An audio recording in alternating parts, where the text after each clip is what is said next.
I am Samantha Mitchell, 35 years old, and my world shattered with one phone call. Sold. My sister Kimberly laughed over the phone. I just got $2.4 million for that old beach house. Don't worry. I'll use your share to buy a yacht. She hung up, thinking she had won. But Grandma Eleanor had left me a secret that would change everything. Kimberly had no idea what was coming her way. And neither did I. Before I continue my story, let me know where you're watching from in the comments below. Hit that like button and subscribe if you want to hear more stories about family betrayal and unexpected justice.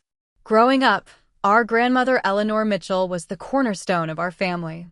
She was a petite woman with silver hair always perfectly styled, bright blue eyes that missed nothing, and hands that could bake the most delicious blueberry muffins while also firmly guiding two headstrong granddaughters. Her beach house in Cape May, New Jersey was our sanctuary, our summer paradise, and eventually, the battlefield for the biggest fight of my adult life. The Mitchell family beach house wasn't just any vacation property. Built in the 1920s, it was a stunning 3-story Victorian with wraparound porches, original hardwood floors, and windows that perfectly framed the Atlantic Ocean. The house had been in our family for 4 generations, passed down with care and reverence for its history and the memories it held. As children, Kimberly and I spent every summer there. While I collected seashells, studied tide pools, and helped Grandma Eleanor tend to her garden of salt-resistant coastal plants, Kimberly was more interested in the social scene, frequenting the boardwalk, and chatting up the wealthy summer visitors. Even then, our differences were apparent. I was the responsible one, the planner. The one who found joy in the simplicity of ocean breezes and family game nights. Kimberly was spontaneous, always seeking excitement, novelty, and attention. Grandma Eleanor loved us both fiercely but differently. With me, she shared quiet moments, wisdom, and traditions. With Kimberly, she was constantly redirecting, teaching boundaries, and trying to instill values that never quite seemed to stick. Samantha understands that some treasures can't be measured in dollars, Grandma would say, often within earshot of Kimberly, who would roll her eyes dramatically. Our parents, David and Margaret Mitchell, balanced our upbringing until we lost them 10 years ago. The drunk driver who hit their car head-on one rainy February night took not only their lives, but also the buffer between the increasingly different paths Kimberly and I were taking. Grandma Eleanor stepped in without hesitation. At 75, she moved from the beach house into our family home in Philadelphia to take care of us, though by then I was 25 and Kimberly 23. It wasn't so much physical care we needed, but emotional anchoring. Eleanor provided that with her unwavering presence and quiet strength. "Your parents left me in charge of both you girls and the family legacy," she told us during those dark days. "I intend to honor that responsibility until my last breath." Eleanor kept her word, guiding us through grief while maintaining family traditions, especially our summers at the beach house. Those years shaped us in different ways. I completed my doctorate in marine biology, taking a research position at the Atlantic Marine Conservation Institute that paid modestly but fulfilled my passion for ocean preservation. Kimberly got her real estate license and quickly developed a reputation for selling luxury properties to wealthy clients. Her Instagram feed became a showcase of designer clothes, expensive restaurants, and the high-end properties she marketed. When Grandma Eleanor passed away 6 months ago at 85, the beach house was the only significant asset in her estate. The initial reading of the will was straightforward. The property was left to both Kimberly and me in equal shares. What seemed like a simple inheritance would soon reveal the depth of Grandma's foresight. "She's finally free of that dusty old house," Kimberly said after the funeral as we sat in Benjamin's office. Benjamin Carson had been our family lawyer for decades, a kind man with salt and pepper hair and a perpetual bow tie. "We should list it immediately. The summer market in Cape May is hot right now." I stared at her in disbelief. "The house has been in our family for almost 100 years, Kim. We can't just sell it." "What exactly are you going to do with it, Sam? Live there alone talking to your precious tide pools?" "It's worth millions, and I have plans for my half." Benjamin cleared his throat uncomfortably. Perhaps you ladies should take some time to consider your options. Eleanor would want you to make a thoughtful decision. If only we had heeded his advice. But Kimberly had already made up her mind, and I had underestimated just how far she would go to get what she wanted. The last time we were all together at the beach house was for Thanksgiving. Just weeks before Grandma passed. Eleanor had insisted on hosting despite her declining health. She sat in her favorite wicker chair on the porch, wrapped in blankets despite the unseasonable warmth, watching the waves with a serenity that only comes from a life well lived. "My girls," she had said, beckoning us to sit beside her. "Promise me you'll remember what matters. This house isn't just wood and glass. It's the keeper of our history." Kimberly had nodded impatiently, checking her phone every few minutes for messages from clients or perhaps her latest boyfriend. Marcus, a self-proclaimed real estate developer I'd met only twice and distrusted immediately. Looking back now, I should have recognized the signs. Kimberly had been asking unusually detailed questions about the property value, taking photos of every room, and making comments about unleashing the house's potential. But grief had clouded my judgment, and I never imagined she'd betray me so completely. The day everything fell apart started normally enough.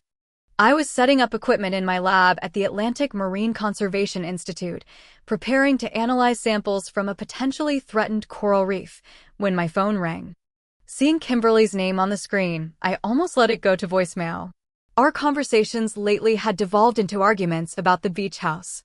But some sense of obligation, or perhaps premonition, made me answer. "Sold." Kimberly practically sang into the phone, her voice vibrating with excitement. "I just got $2 per million for that old beach house. Don't worry, they'll use your share to buy a yacht." For a moment, the lab around me seemed to freeze. The fluorescent lights buzzed too loudly, and the familiar smell of saltwater samples turned nauseating. "What are you talking about?" I managed to ask, my voice barely audible. "You can't sell the house without my consent. I'm a co-owner." Kimberly's laugh was sharp, dismissive. "Oh, Sam. Always so naive. Your signature is already on the papers. The deal closed this morning. I'll send you some pictures when I get my yacht. Maybe you'll even get an invitation to the christening party."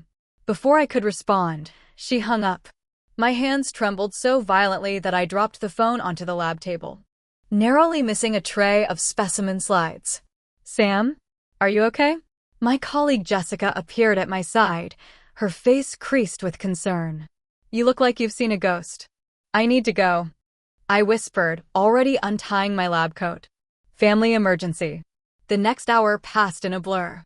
I called Benjamin Carson from my car, the phone on speaker as I navigated through downtown Philadelphia traffic. "Benjamin, Kimberly says she sold the beach house. How's that possible? I never signed anything." His shocked intake of breath told me this wasn't just a misunderstanding. "That's impossible, Samantha. A property sale requires signatures from all owners. Are you absolutely certain you didn't sign anything she might have presented as something else?" "Positive," I insisted, swerving to avoid a delivery truck. "She said my signature is on the papers, but I never signed anything." "Benjamin, what does this mean?" "It means," he said gravely, "that we might be dealing with forgery. Come to my office immediately. I'll make some calls." But I wasn't heading to Benjamin's office. Instead, I was driving straight to Cape May, to the house that had been in my family for generations. The house that now apparently belonged to strangers. The 3-hour drive gave me too much time to think, to remember. The summers learning to swim in the Atlantic under Grandma's watchful eye. The nights spent on the porch counting stars. The hidden reading nook in the library where I first discovered my love for marine biology through Grandma's collection of Jacques Cousteau books. The Thanksgiving dinners, Christmas mornings, and countless ordinary moments that made the beach house extraordinary. By the time I pulled into the familiar oyster shell driveway, tears had given way to cold anger. And there, staked proudly on the front lawn that Grandma had so meticulously maintained, was a garish, sold sign with Kimberly's real estate company's logo emblazoned across the top. Even worse, Kimberly's sleek red BMW was parked in the driveway. alongside a black Range Rover I recognized as belonging to Marcus. They were inside my grandmother's house, our house. I didn't bother knocking. The key ID carried for 20 years still worked, and I pushed the door open with enough force to make it bang against the wall, rattling the stained glass panels Eleanor had commissioned for her 50th wedding anniversary. Kimberly was in the living room, directing two men who were wrapping Grandma's antique Tiffany lamps in bubble wrap. She looked up, startled, then quickly composed her face into a smile that didn't reach her eyes. "Sam, what a surprise. I didn't expect you to drive all the way down here." "Stop," I commanded the movers, who looked uncertainly between Kimberly and me. "Don't remove anything else from this house. Take those to the van," Kimberly countermanded, pointing to the lamps. "And the paintings in the dining room are next." When the men hesitated, she added sharply, "I'm paying you to move, not stand around." As they shuffled out, Marcus emerged from the kitchen, a crystal tumbler of what looked like scotch in his hand. He was tall, tan, and expensively dressed in a way that screamed new money, from his designer loafers to his two perfect teeth. "Well, if it isn't the marine biologist," he drawled. "Come to say goodbye to the old place." I ignored him, focusing on my sister. "How could you do this? How did you forge my signature? Do you have any idea how serious this is?" Kimberly tossed her perfectly highlighted hair over her shoulder. "Don't be so dramatic, Sam. It's just business." This place was wasting away as a family museum. "Do you know what the property taxes alone cost each year? What the maintenance costs?" "Of course you don't. Because you've been living in your little science bubble while I've been dealing with real life." "Real life?" I echoed, incredulous. "Real life is respecting our grandmother's wishes. Real life is honoring our family history. Real life is not committing fraud." Marcus stepped between us. Ladies, let's keep this civil. Samantha, what's done is done. The new owners take possession next week. But look on the bright side, your sister negotiated a great price. $2.4 million is nothing to sneeze at." "I don't want money," I said, my voice breaking despite my best efforts. "I want our house. And I want to know how exactly my signature appeared on sale documents I never saw." The flash of guilt that crossed Kimberly's face was brief but unmistakable. She quickly recovered, squaring her shoulders. "You never appreciated its value, Sam. You were content to let it sit here, a money pit of memories, while I could see its potential. I did what had to be done. By committing forgery? That's a felony, Kimberly." Her face hardened. "Prove it. And while you're trying, the money will be safely in my accounts. Face it, Sam, you lost. This house was never really yours anyway. You were just squatting in Grandma's charity." It was then that I noticed something alarming. The built-in bookshelves in the living room were already empty. Grandma's cherished first edition collection, the family photo albums, the handwritten recipe books passed down through generations, all gone. "Where are the books?" I demanded. "Where are the albums?" Kimberly waved dismissively toward the back of the house. "Most of that old junk is boxed up for donation. The valuable books are with an appraiser." The thought of strangers pawing through our family photos, of Grandma's recipes being tossed in some donation bin, sent a surge of rage through me that I barely recognized. I pushed past Marcus and stormed toward the back of the house, where stacks of cardboard boxes lined the hallway.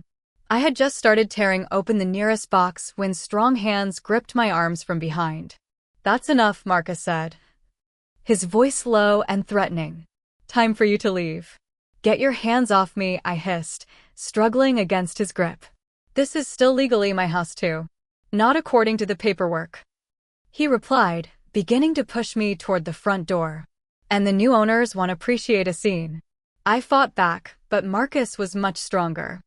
As he forcibly removed me from my own family home, Kimberly stood in the doorway, arms crossed. "Don't come back, Sam," she called as Marcus practically threw me onto the front lawn. "Next time, I'll call the police and have you arrested for trespassing." The door slammed shut, leaving me sprawled on the grass beside the sold sign, its metal stake driven deep into the heart of my family's legacy. I spent that night in the Seaside Motel, a rundown establishment 3 blocks from the beach house. The room smelled of bleach and stale cigarettes, the mattress sagged in the middle, and the air conditioner rattled like it was on its last legs. But none of that mattered. I was numb. After being thrown out of the house, I sat in my car for nearly an hour, trying to collect myself enough to drive. Finally, I had managed to call Benjamin, who had advised me to stay nearby but not approach the house again. "We need proof of the forgery," Samantha had said. "And we need to move quickly if we're going to stop this sale. Now."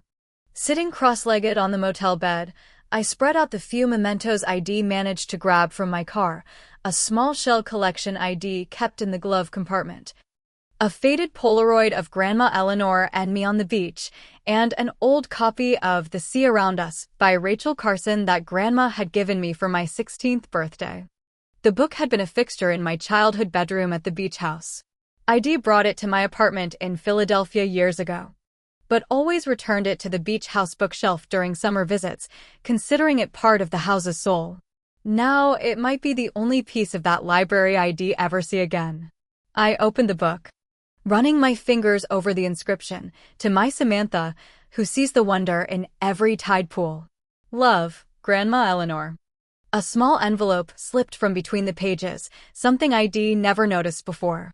Inside was a note in Grandma's meticulous handwriting. "My dear Sam, if you're reading this, you may need to look beneath the surface, as you always do with your beloved ocean. Sometimes the most important things are hidden from immediate view." The third book from the left bottom shelf. Behind the blue collection. "Love always, Grandma E." I stared at the note, baffled. What third book? What blue collection? Then it hit me, she was referring to her library at the beach house, to the shelves that were now being emptied by my sister. I jumped up, grabbing my phone to call Benjamin, when it rang in my hand. Kimberly's name flashed on the screen. Against my better judgment, I answered. "Enjoying the seaside motel?" she asked, her voice sickly sweet. "I saw your car in the parking lot.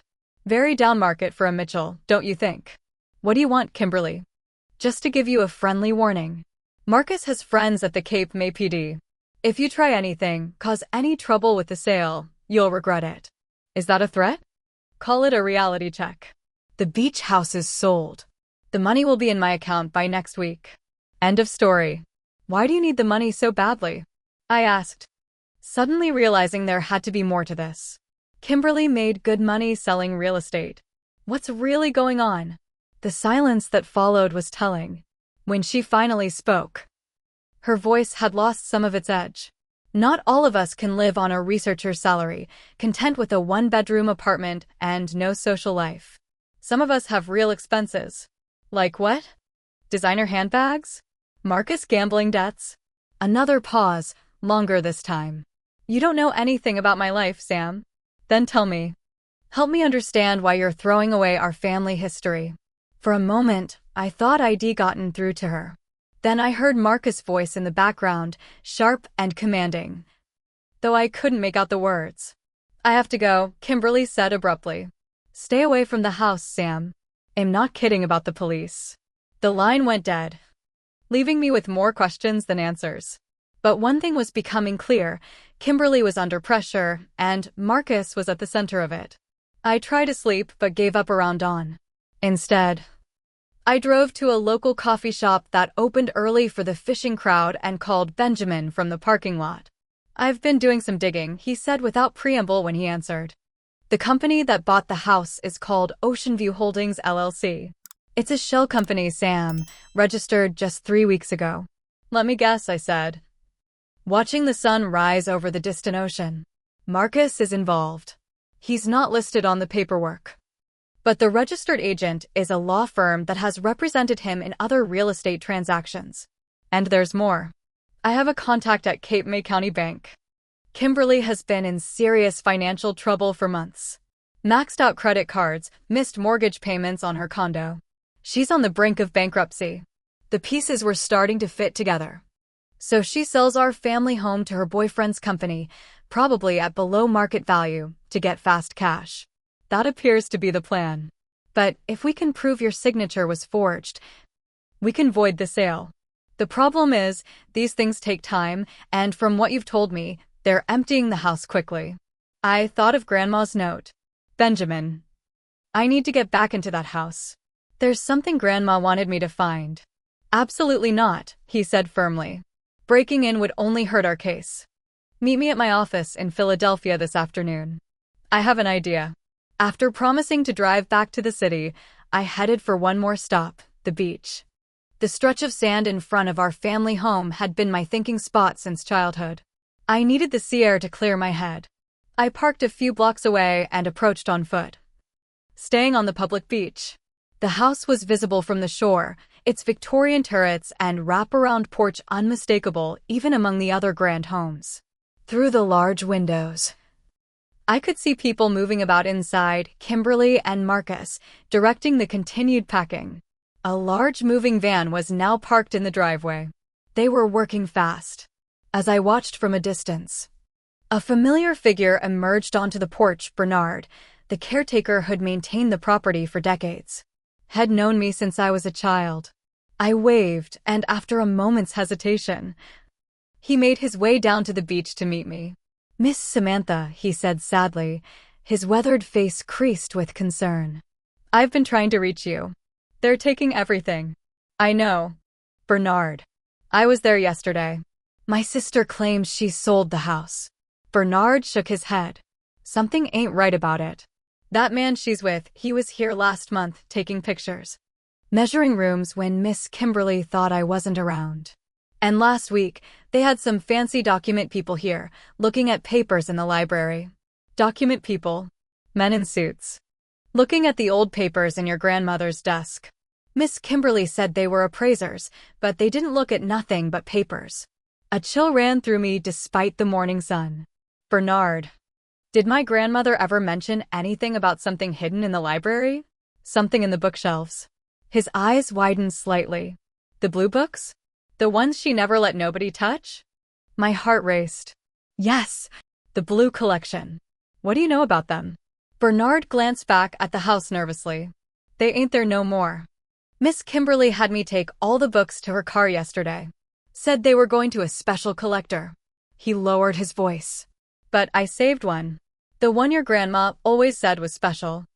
I hid it in my maintenance shed when they wasn't looking." I could have hugged him. "Can you get it for me?" He nodded. "Meet me at the public parking lot in 20 minutes. And Miss Samantha? Be careful. That man, he scares me." 20 minutes later, Bernard handed me a cloth-wrapped package. Inside was a leather-bound volume with faded blue covers, a collection of Henry David Thoreau's works. It looked unremarkable until I opened it and discovered it wasn't a book at all, but a cleverly disguised box. And inside was a sealed envelope with my name written in Grandma's hand. "She told me years ago," Bernard said softly, "if anything ever happened to the house, to make sure you got this book. Only you." I thanked him profusely, pressing $100 bill into his hand despite his protests. As he walked away, I sat in my car, hands trembling as I opened the envelope. What I found inside would change everything. The drive back to Philadelphia felt interminable. The envelope from Grandma's hidden book sat on the passenger seat, its contents now safely tucked into my purse. I kept glancing at it as if it might disappear. The implications of what I'd discovered still sending shockwaves through my system. Benjamin Carson's office was located in a converted brownstone in Center City, the kind of place that exuded old-world professionalism and discretion. His assistant, Martha, who had been with him since before I was born, ushered me directly into his office with a sympathetic pat on my arm. "Samantha," Benjamin stood from behind his desk, gesturing to the chair opposite him. "You're earlier than I expected. You made good time from Cape May." "I had motivation," I replied, pulling the documents from my purse and placing them carefully on his desk. "I found what Grandma wanted me to find." Benjamin sat down slowly, adjusting his signature bow tie, blue today, with small white polka dots. "What exactly am I looking at here?" "A secret codicil to Grandma's will. And proof that Kimberly can't sell the beach house, not legally anyway." He picked up the papers, adjusting his reading glasses as he began to examine them. His eyebrows rose progressively higher as he turned each page. "This appears to be properly executed," he murmured, more to himself than to me. Witnessed, notarized. Dated just 6 months before Eleanor's passing. He looked up sharply. Where did you find this? I explained about Grandma's note, Bernard, and the hollowed-out book. She made sure it would find its way to me if needed. She must have suspected something like this might happen. Benjamin nodded slowly. Your grandmother was one of the wisest clients I've ever had. And apparently, more strategic than I gave her credit for. He tapped the document. This is what we call a secret or conditional codicil. It's only to be revealed under specific circumstances, in this case, if one heir attempts to sell the property without the consent of the other. And what exactly does it say? In plain English, please. Benjamin removed his glasses, leaning forward. In plain English? It says that while the beach house was left to both you and Kimberly in the original will, neither of you can sell without the unanimous consent of all heirs. And he paused. A small smile tugging at his lips. If one heir attempts to sell without proper consent, full ownership transfers immediately and irrevocably to the non-consenting heir. I sat back, stunned despite having read the document myself. So the house is yours, Samantha. 100% yours, the moment Kimberly signed those sale documents without your legitimate consent. And the sale itself is invalid, as Kimberly no longer had any ownership interest to sell at that point. A wave of emotions washed over me: relief, vindication, and, oddly, sadness. She must have known, I whispered. Grandma must have known Kimberly might do something like this. Benjamin nodded. Eleanor came to me about a year before she passed away, asking about ways to protect the beach house. She was concerned about Kimberly's spending habits and her relationship with Marcus. She didn't want to exclude Kimberly entirely. She loved both of you very much, but she wanted safeguards. My mind flashed back to a conversation with Grandma on the beach house porch, during what would be her final summer. We'd been watching the sunset, sipping iced tea, when she suddenly took my hand. Sometimes love means protecting people from themselves, Samantha had said, her eyes on the horizon. And sometimes it means protecting what matters from people who don't understand its value. I hadn't fully grasped her meaning then. Now it was crystal clear. What happens next? I asked Benjamin. We file an emergency injunction to stop the current sale and any removal of property. We present this codicil to the court, along with evidence of the forgery. Given the strength of our case, a judge should grant immediate relief. And Kimberly? Could she face criminal charges for the forgery? Benjamin looked grave. Forgery of a deed is a serious offense. If you choose to pursue it, yes, she could face criminal charges. The thought of my sister in legal jeopardy, despite everything she'd done, made my stomach knot. Let's focus on saving the house first. We can decide about the rest later. Benjamin nodded approvingly. Wise approach. I'll file the paperwork immediately and request an emergency hearing. With luck, we'll be in front of a judge tomorrow morning. As I stood to leave, another thought struck me. Benjamin, what about the money? If the sale is voided, what happens to the $2.4 million? It would have to be returned to the buyers, he replied. Though given what we've discovered about Ocean View Holdings, I suspect Marcus will fight tooth and nail to prevent that. I nodded, another piece of the puzzle clicking into place. He pressured her into this. I know my sister, she's impulsive and materialistic, but this level of deception isn't like her. Perhaps, Benjamin said carefully. But ultimately, she made her choices. Now she'll have to face the consequences. As I drove to my small apartment, I wondered what Grandma would advise in this situation. She'd always valued family above all else. But she also believed in justice and accountability. The codicil itself demonstrated that perfectly she hadn't disinherited Kimberly outright, but had created a consequence for bad behavior. That evening, as I was sorting through old photos ID salvaged from the beach house, my phone rang. Unknown number. I answered cautiously. Sam? It was Kimberly, her voice small and unfamiliar. I just got a call from the title company. There's a problem with the beach house sale. Yes, I said simply. There is. What did you do? The vulnerability in her voice was rapidly replaced by accusation. I found Grandma's secret codicil. The one that says neither of us can sell without the other's consent. The one that says if you try, the house becomes mine entirely. The silence that followed was so complete I thought Shed hung up. Finally, she spoke, her voice barely audible. You can't do this to me. You don't understand. I'm in trouble, Sam. Despite everything, my heart twisted at the fear in her voice. What kind of trouble, Kim? Talk to me. The real story this time. She broke down then, sobs punctuating her confession. Marcus had gambling debts, serious ones, to dangerous people. Head convinced her to invest in his schemes, leading her to max out credit cards and take out personal loans. When those funds ran dry, Head set his sights on the beach house. He had organized everything, the shell company, the forged documents, the quick sale at below market value to create untraceable cash. He said they would hurt me if I didn't get the money, she whispered. And now the sale is blocked. And I don't know what he's going to do. Where are you right now? I asked, already grabbing my car keys. At the Cape May Grand Hotel. Marcus is out meeting with the buyers. He's going to be furious when he finds out. Pack a bag, I instructed. I'm coming to get you. We'll figure this out together. As I headed back to Cape May for the second time that day, I realized Grandma Eleanor had been right again. She hadn't just left me a house, she had left me the means to save our family, even from itself. The Cape May Grand Hotel was a sprawling Victorian-era resort, a relic from the town's glory days as a playground for the wealthy. Its imposing facade, usually charming, seemed almost sinister as I pulled into the circular driveway just after midnight.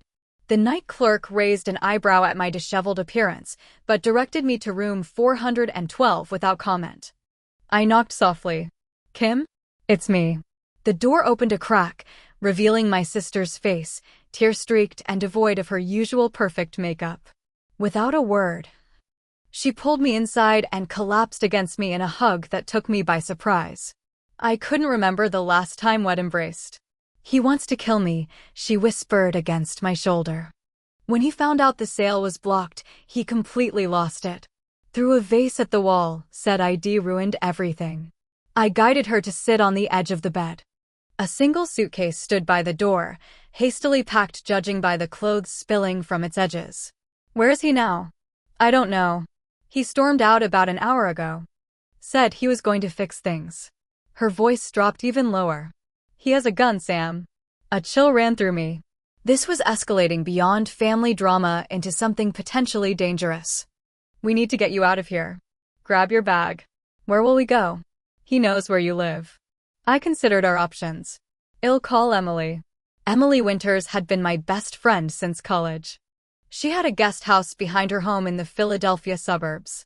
Well, stay with her tonight, then figure out next steps in the morning. As we headed for the door, Kimberly's phone buzzed. She glanced at it and went pale. It's him. He's coming back. Says he's in the elevator. We had seconds to decide. The stairwell, I said, grabbing her suitcase. Now. We made it to my car without encountering Marcus, but as we pulled away from the hotel, I saw his Range Rover screech into the driveway. In my rearview mirror, I watched him leap out and run into the lobby. He's going to follow us, Kimberly said, huddled in the passenger seat. Not if we call the police first. I handed her my phone. Tell them everything, Kim. The forgery, the threats, all of it. She hesitated, tears welling again. I'll go to jail. Maybe, I admitted. But right now, we need to focus on keeping you safe. And stopping whatever Marcus is planning. As Kimberly made the call, I took a series of random turns through Cape May's back streets, making sure we weren't followed before heading for the expressway to Philadelphia. Dawn was breaking by the time we reached Emily's house in Haverford. She welcomed us without question, showing us to the guest house and promising to bring coffee and breakfast once we had rested. I can't believe you're helping me after what I did, Kimberly said as we settled into the cozy space. Honestly, neither can I admitted. But you're still my sister. And Grandma would want me to. Grandma, she echoed, a fresh wave of guilt crossing her face. She would be so disappointed in me. Probably, I agreed. But she also made sure there'd be a way back from your mistakes. That codicil wasn't just about punishing you, it was about protecting you too. From yourself and apparently from Marcus. We slept for a few hours before being awakened by Emily's gentle knock. Announcing breakfast and an update, Benjamin was on his way. Over coffee and Emily's blueberry pancakes, I filled Kimberly in on the details of the codicil and what would happen next legally. Her face fell further with each explanation. So I own nothing now? Not even a share of the house. According to the codicil, yes. But Kim, I leaned forward. I'm not trying to leave you with nothing. Once this is all settled, we can talk about how to move forward. As family. Benjamin arrived mid-morning, bringing news that a judge had granted our emergency injunction. The beach house sale was officially on hold, and a court date was set for the following week to address the codicil and forgery allegations. What about Marcus? I asked. Kimberly says he's been threatening her. Benjamin looked grave. The police are looking for him, but so far, no luck. They did find something interesting, though. Ocean View Holdings isn't Marcus' only shell company. He's been running similar schemes across 3 states, targeting properties with vulnerable owners, often women. Kimberly made a small, pained sound. I brought him into our lives. Into Grandma's house. You're not his first victim, Benjamin said kindly. And you're taking steps to make it right. That's what matters now. The next few days passed in a blur of legal meetings, police interviews, and sleepless nights. Kimberly officially confessed to the forgery, but explained the coercion and threats from Marcus. The district attorney agreed to consider reduced charges in exchange for her testimony against Marcus and his associates. Meanwhile, I was grappling with my own crisis. My boss had been understanding about my initial emergency leave, but as days stretched into a week, her patience wore thin. I'm sorry, Samantha, she said during our phone call on day 5. I know you're dealing with a family situation, but the grant committee needs those findings by Friday. If you can't deliver, we'll have to reassign the project. It was a project ID worked toward for years, studying the impact of climate change on coastal marine ecosystems, with the potential for significant conservation policy implications. Losing it would be a major setback to my career.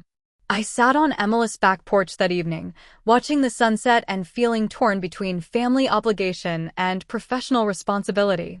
Emily joined me, handing me a glass of wine. Tough day. I might lose my research project, I admitted. Maybe even my job if this goes on much longer. Can't you work remotely? Even part-time? I shook my head. The specimens need daily monitoring in the lab. There's no way to do it from here. So go back, she said simply. Kim is safe here. Benjamin's handling the legal stuff. You don't have to put your entire life on hold. Part of me knew she was right. But another part, the part that remembered Grandma Eleanor's emphasis on family responsibility, resisted.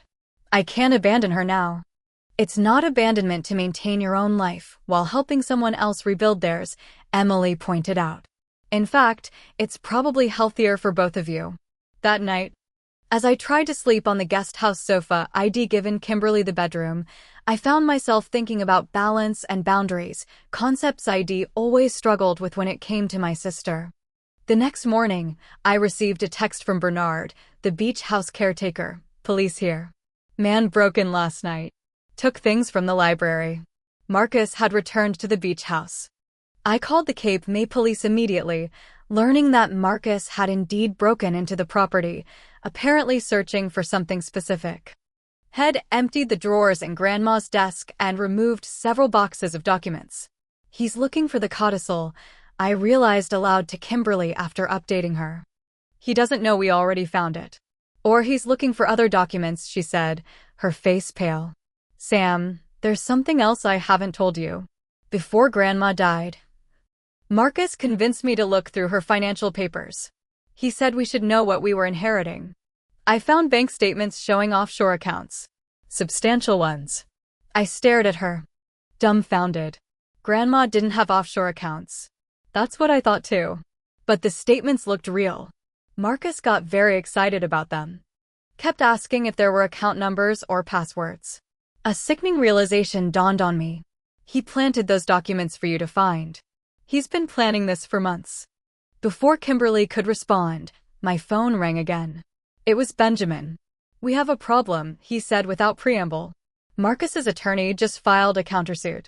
They're claiming Eleanor was mentally incompetent when she created the codicil and that it should be invalidated. They've submitted affidavits from 2 caregivers claiming she showed signs of dementia. "That's absurd," I sputtered. Grandma was sharp as a tack until the end. "Her doctors will confirm it." "I know," Benjamin soothed. "But it complicates things.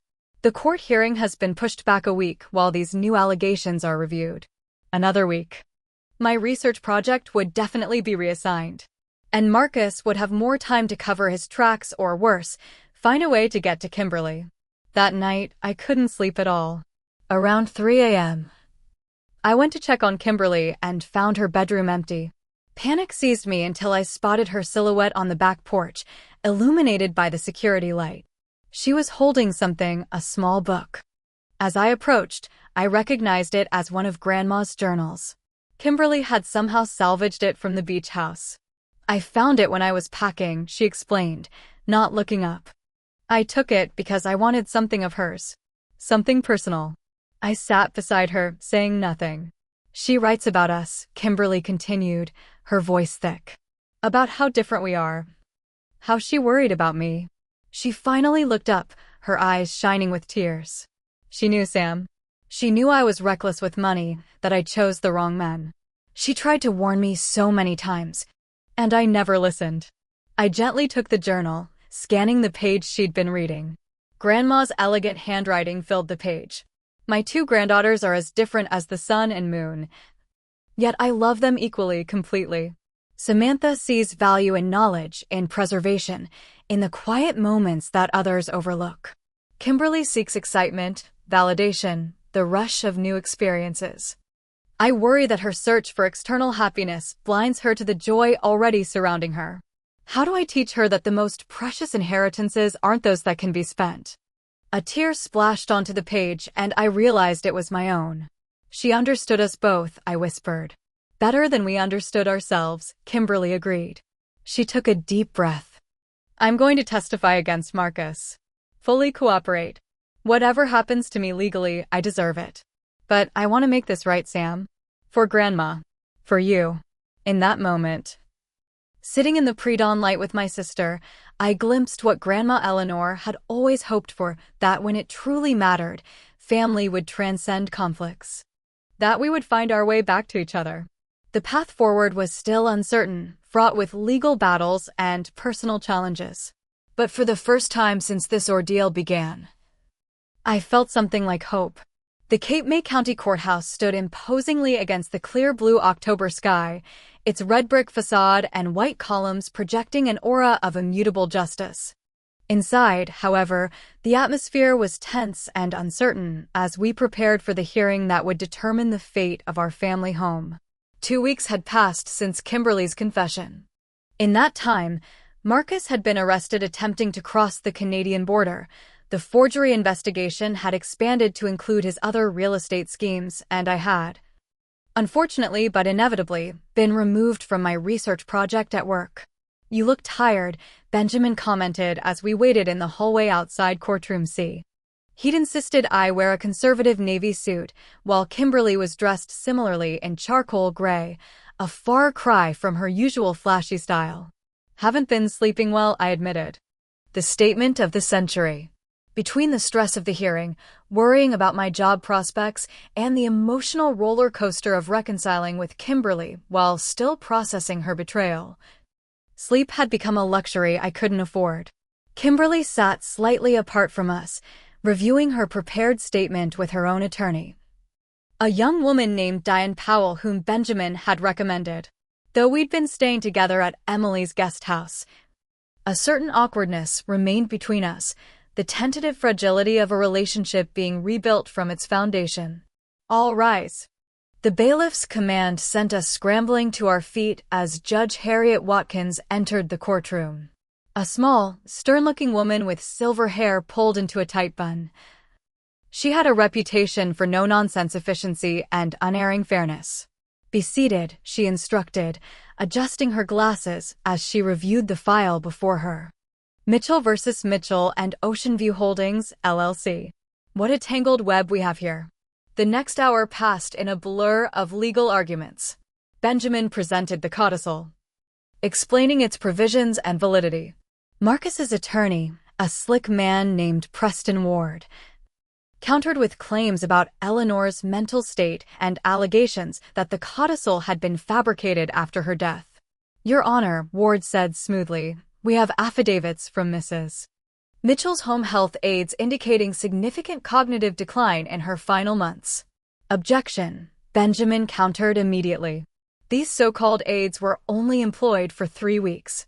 6 months before Mrs. Mitchell's passing. We have submitted statements from Mrs. Mitchell's primary physician and long-term nurse confirming her mental acuity until her final days."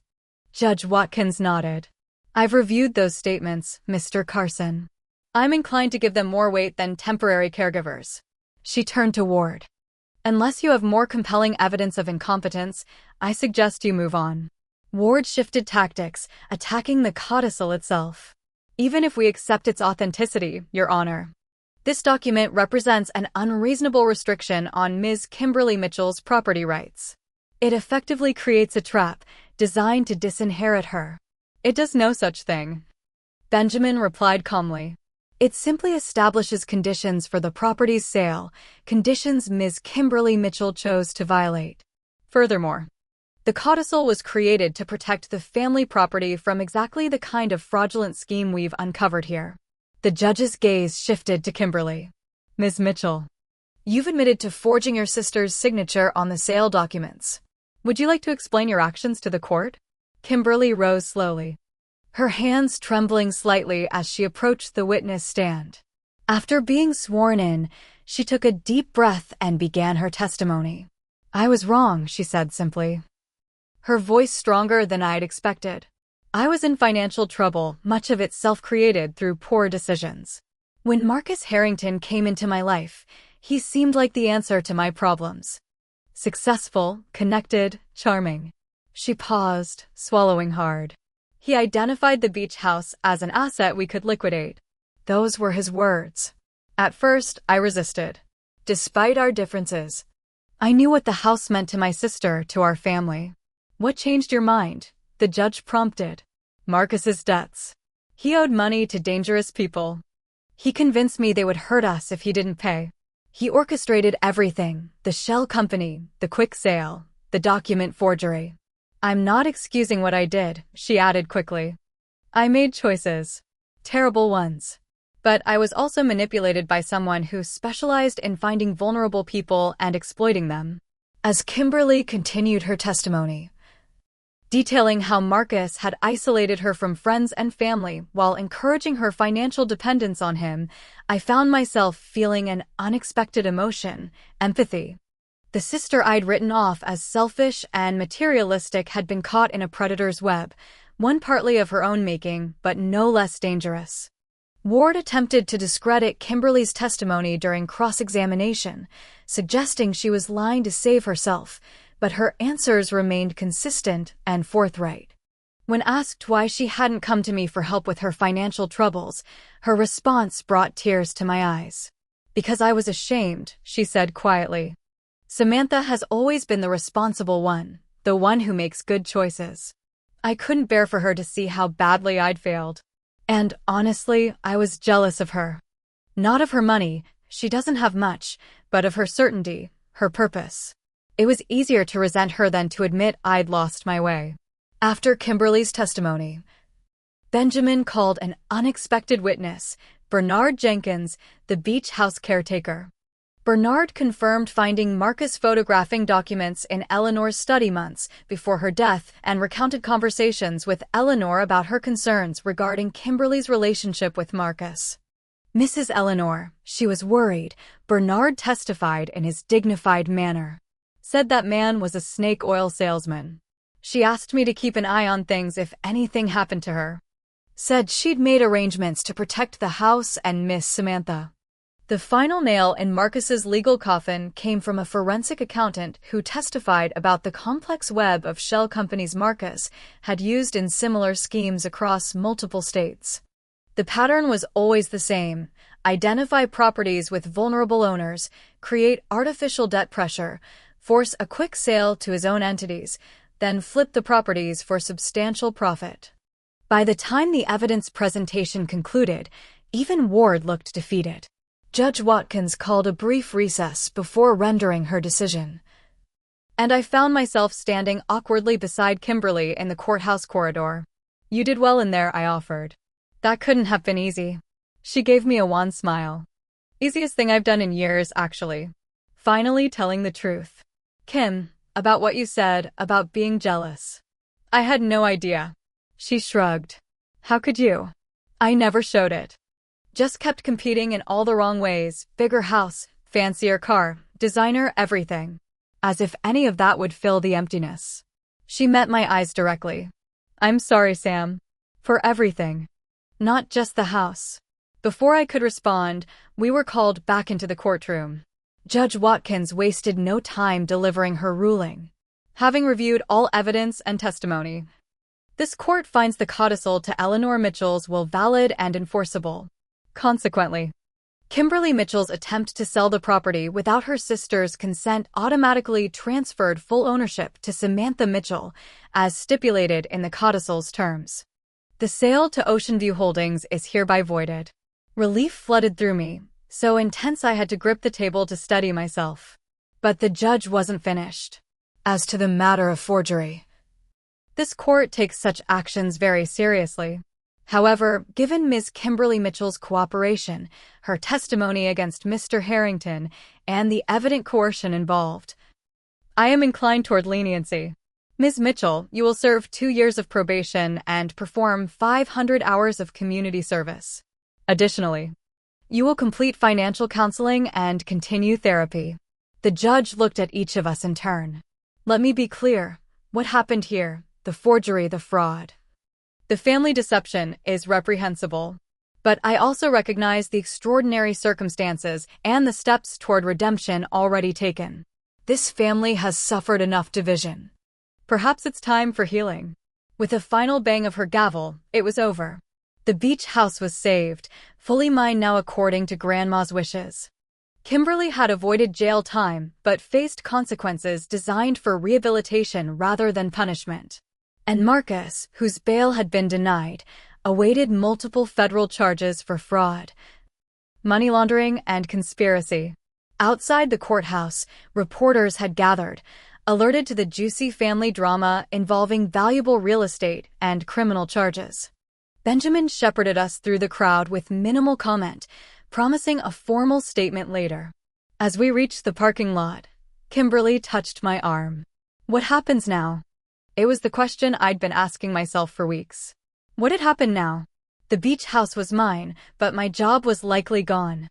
Kimberly had avoided prison, but had lost everything else: her real estate license suspended pending review, her reputation in tatters, her financial future uncertain. "Now," I said slowly, "we go home." "Home where?" "I sold my condo to pay Marcus's debts."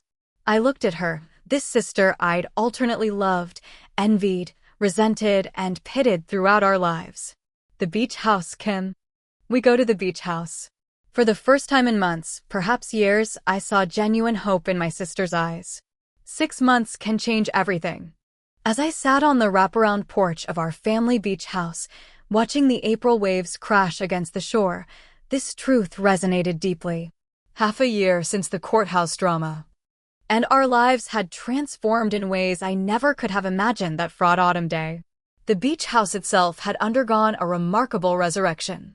After Marcus and his crew had stripped it of valuables, the grand old Victorian had stood wounded, its dignified bones intact but its soul diminished. Now, thanks to careful restoration work, it was coming back to life. Not as a museum to the past, as Kimberly had once derisively called it, but as a bridge between generations. I ran my hand along the freshly painted porch railing, remembering how Grandma Eleanor would do the same while dispensing her gentle wisdom. "Every house has a heart," she'd told me once. "This one's beats in rhythm with the ocean."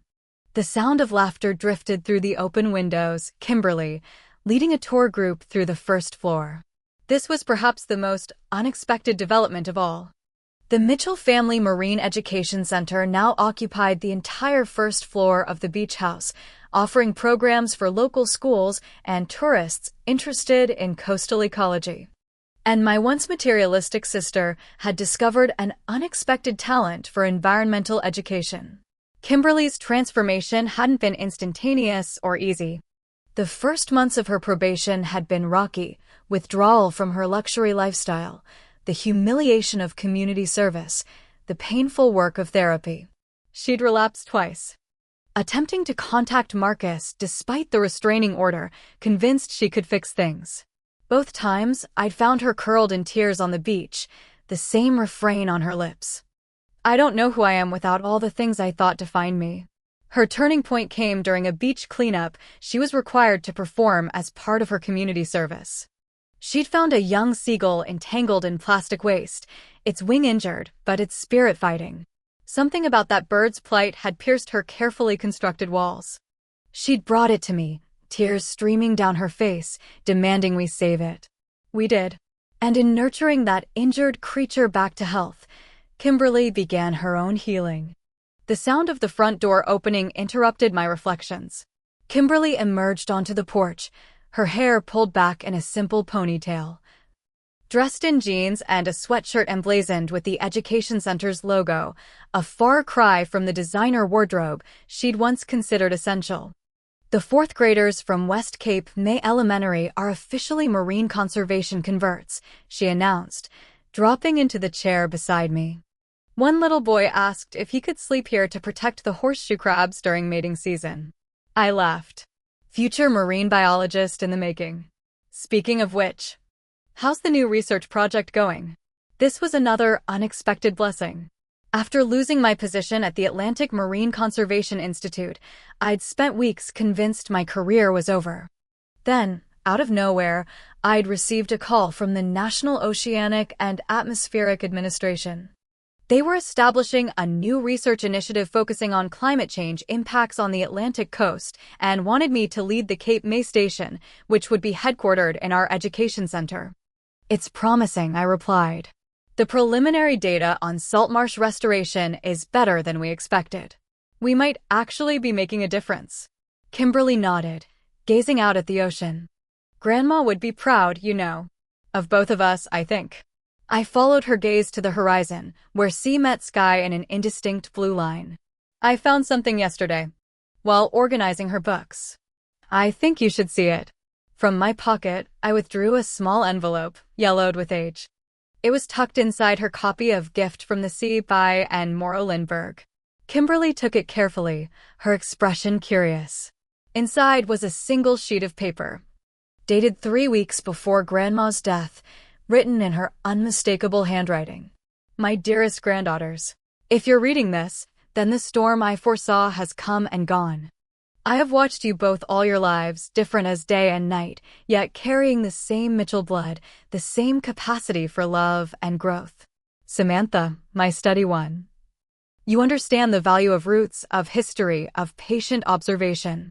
But sometimes you hold so tightly to what you believe is right that you miss the beauty of change. Kimberly, my wild one. You embrace life with admirable passion, always reaching for new experiences. But in constantly seeking what's next, you've often missed the treasure already in your hands. I have tried to protect you both from others and from yourselves. The house I leave you is more than wood and glass. It's a vessel for our family story, a sanctuary where broken things can be mended, including hearts and relationships. Whatever has happened between you, remember this: the most valuable inheritance isn't property or money, but the capacity to grow, to forgive, and to begin again. The greatest legacy I can leave is the reminder that family, however imperfect, is worth fighting for. With eternal love. Grandma Eleanor. Kimberly's hands trembled as she folded the letter. She knew, she whispered. She knew everything that would happen. Not everything, I corrected gently. She couldn't have predicted the education center or your work with the conservation programs. But she knew us, our strengths and weaknesses, our potential for both conflict and reconciliation. I miss her, Kimberly said simply. I wish I could tell her I finally understand what she tried to teach me all those years. I think she knows, I replied, remembering the countless sunsets Grandma had watched from this very spot. And I think she'd be thrilled that the house she loved is now helping preserve the ocean she cherished. The legal aftermath of Marcus's schemes had stretched on for months. He'd eventually pleaded guilty to multiple fraud charges in exchange for a reduced sentence of 8 years. The other victims of his real estate scams had formed a support group, and Kimberly had bravely joined them, both to make amends and to help others recognize the warning signs she'd missed.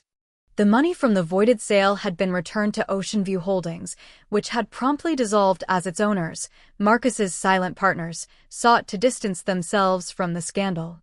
Kimberly had declared bankruptcy, a painful but necessary step toward financial rehabilitation. And I had taken out a modest mortgage on the beach house to fund the education center renovations. Our lives were simpler now, focused on work that mattered rather than possessions or appearances. The irony wasn't lost on either of us in losing what we thought we wanted. We'd found what we actually needed. We should create a scholarship, Kimberly said suddenly, in Grandma's name, for young women interested in marine conservation or environmental law. I smiled, recognizing in her suggestion the generous spirit that had always been there, buried beneath layers of insecurity and materialistic striving.